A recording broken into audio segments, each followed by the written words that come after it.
అందరికీ షలోమ్. ప్రార్థన. మహిమాన్వితుడైన మా యెషువా మెస్సియా మీ ఘనమైన నామమునకు స్తుతులు స్తోత్రాలు చెల్లించుకుంటున్నాను. ఈ ఉదయకాల సమయంలో వాక్యమును ధ్యానించి వాక్యము ప్రకారముగా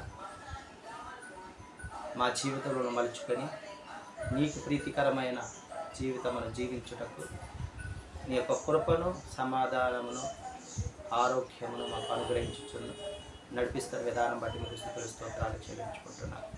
మరి ఈ దినమున మాతో ఏమి మాట్లాడాలో మీరు ఆలోచన చేసి ఉన్నారు.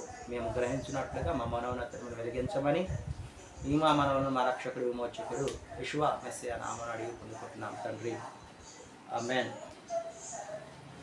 పాపమునంతా పోగొట్టి ప్రాచీన స్వభావము తొలగించి, పాపమునంతా పోగొట్టి ప్రాచీన స్వభావము తొలగించి, మ్రాను శక్తితోనే నూతన జీవులుగా మార్చెను.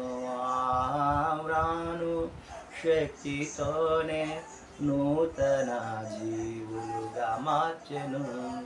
అర్హుడవు అర్హుడవు గొర్రె పిల్ల నీవే యోగ్యుడవు, మహిమయు ఘనతయు నీకే ఎల్లప్పుడు.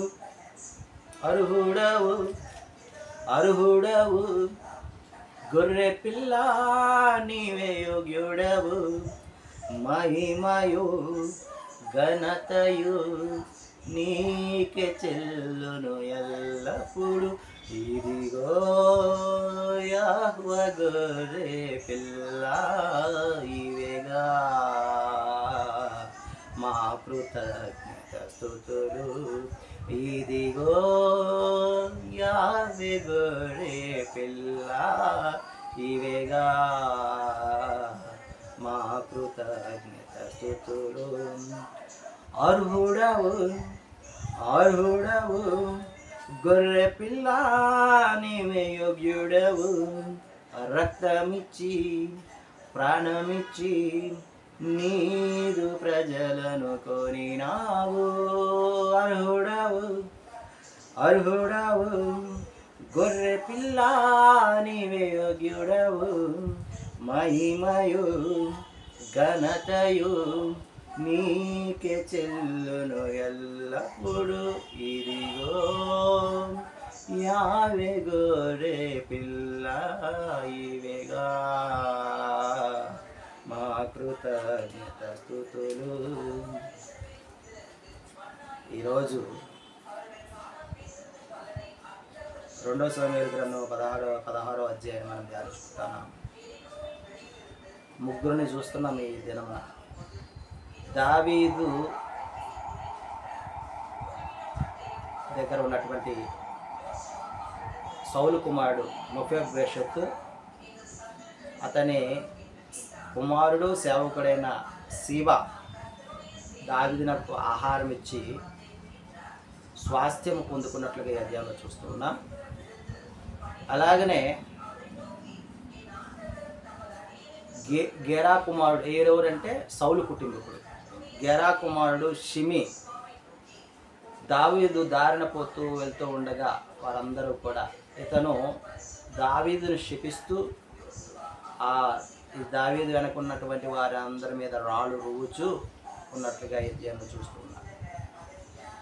ఆ విధంగా శపిస్తూ మరి రాళ్ళు రువ్వుతూ ఉన్నటువంటి ఇతనిని దావీదు సేవకులు, నీవు ఆజ్ఞ ఇస్తే నేను అతని తల ఛేదనము చేసి తీసుకొస్తానని అనినప్పుడు దావీదు అంటాడు, కన్న బిడ్డ అయిన అబ్షాలోమే నా ప్రాణము చూచుచుండగా ఈ బెన్యామీయుడు నన్ను శపించుట ఏమన్నా పెద్ద విషయమా అని సేవకులతో అడిగి చెప్పి వారందరినీ కూడా వారిని ఏమి అనకుండా వారించినట్లుగా యెహోవా చూస్తూ ఉంటారు.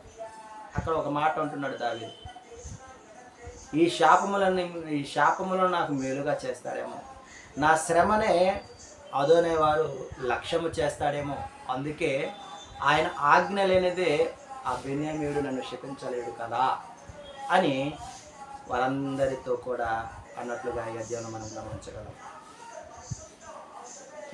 ఇంకొక వైపేమో అబ్షలోము అహీతోపెలు యెరూషలేమునకు వెళ్ళినట్లుగా చూస్తూ ఉన్నాం. ఆ యెరూషలేములో ఉన్నటువంటి దావీదు సేవకుడైన అర్కీయుడైన హుషేయ ఈ యొక్క అబ్షలోము దగ్గరికి వెళ్ళి, రాజా, నీ తండ్రి దగ్గర నేను సేవ చేశాను, నీ దగ్గర నేను ఎలాంటి సేవ చేయాలి, అదే విధమైన సేవ చేయాలా అని అడిగినప్పుడు, నీవేవి సేవ చేయాలో నేను ఆలోచన చేస్తాను అని చెప్పి అహీతోపెలుని అడగా అహీతోపెలు ఒక ఆలోచన చెప్తాడు. నీ యొక్క తండ్రికి నీవు హేయుడివై ఉండాలి అంటే ఇక్కడ ఉన్నటువంటి దావీదుకు ఉన్నటువంటి ఉపపత్నులతో నీవు కూడిన ఎడల అందరికీ నీవు విరోధవై, నీ తండ్రికి విరోధమై తెలుస్తుంది అని అహీతోపెలు మరి ఆలోచన చెప్పగా, ఆ ప్రకారముగా దావీదు యొక్క తన తండ్రి యొక్క ఉపపత్నులను అబ్షలోము కూడినట్లుగా ఈ అధ్యాయంలో చూస్తూ ఉన్నాం. ఇక్కడ దావీదు కానీ అబ్షలోము కానీ అహీతోపెలు మాట ఎలోహిం వారి సన్నిధిలో తీసుకున్నటువంటి నిర్ణయం, ఎలోహిం వారు మాట్లాడినటువంటి మాట ప్రకారమే ఈ అహీతోపెలు మాటను తీసుకునేవారన్న సంగతి ఈ అధ్యాయం మనము గమనించగలం. ఆమేన్.